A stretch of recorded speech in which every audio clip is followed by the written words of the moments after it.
Merhaba, Pınar Çakmak ben. Hekimlik hayatıma 16 sene önce başladım.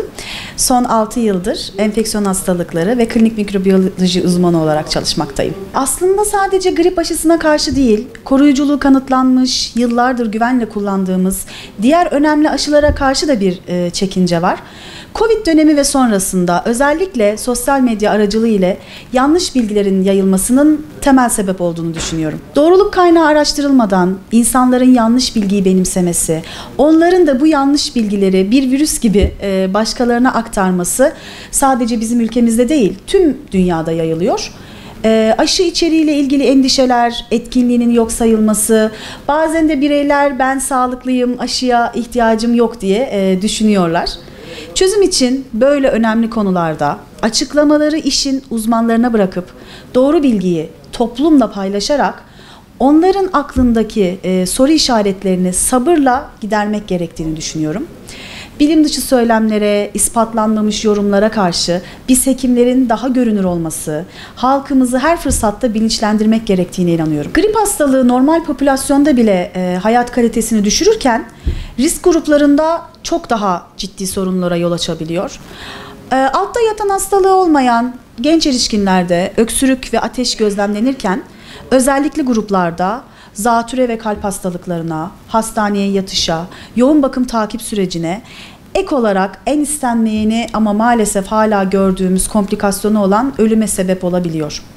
Poliklinikte riskli gruplara yani kronik hastalığı olanlar, şeker hastalığı, tansiyon, kronik kalp yetmezliği, karaciğer hastalığı, böbrek yetmezliği gibi, yaşlılar, gebeler, sağlık çalışanları, bağışıklık yetmezliği hastaları ya da bağışıklık baskılayıcı ilaç kullananlar gibi mutlaka aşı öneriyoruz ve bu hastaların yıllık takibini yapıyoruz.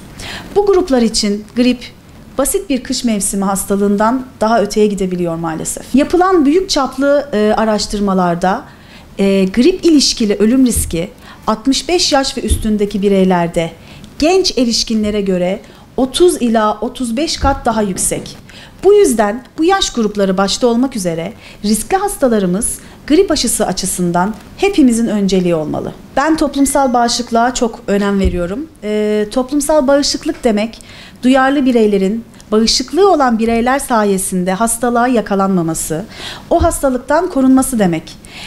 Etrafımızda ne kadar çok aşı olmuş birey varsa onlar sayesinde hastalığın yayılma hızı da düşüyor ve o hastalığa duyarlı kişi de hastalıktan korunmuş oluyor. Toplumdaki vaka sayısının azalması, hastanelere başvuru sayısının azalmasını sağlıyor.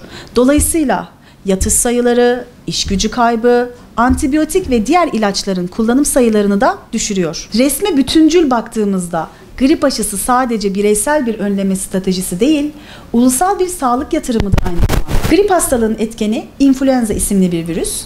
Bu virüsün farklı suçları mevcut. Her sene antijenleri genetik değişiklikler geçiriyor. Bu nedenle geçen yılın aşısı bu senenin yeni virüs tipine tam uymadığı için korumada azalıyor. Ayrıca aşının sağladığı antikor düzeyi 6 ila 12 ay içinde belirgin şekilde düştüğünden dolayı her sene grip aşısını tekrar yaptırmamız gerekiyor. Aşıyı yenilemediğimiz zaman özellikle risk gruplarında az önce de bahsettiğim olumsuz durumlarla karşılaşma riski de maalesef artıyor. Vücudun gribe karşı bağışıklığı olmazsa ve toplumsal bağışıklığın düşük olduğu bir yerde yaşıyorsanız sizin de bu hastalığa yakalanma riskiniz yüksek olacaktır. Bu bilimsel bir gerçektir.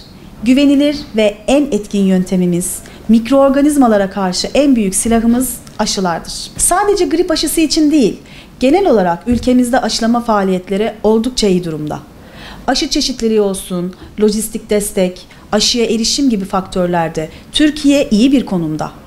Sorunun daha çok bilinç düzeyinde olduğunu düşünüyorum. Aile hekimlerimiz koruyucu hekimliklerini gayet iyi bir şekilde yapıyor. Halkımızın çoğunluğunun doktor ve hemşirelerimizle olan güven ilişkisi gayet güçlü. Ancak bir kesim insanlar yalnızca Türkiye'de değil, global olarak tüm dünyada son yıllarda doğru bilgiye değil, alanında uzman olmayan kişilerin sosyal medyanın algısına göre karar veriyor. Ülkemizde sağlık kurumlarımızın aşıyı aktif şekilde önerdiğini, risk gruplarının sağlık merkezlerine sistematik olarak çağrıldığını ve hastalarımızla her temasın aşı farkındalığı için bir fırsat olduğunu biliyorum.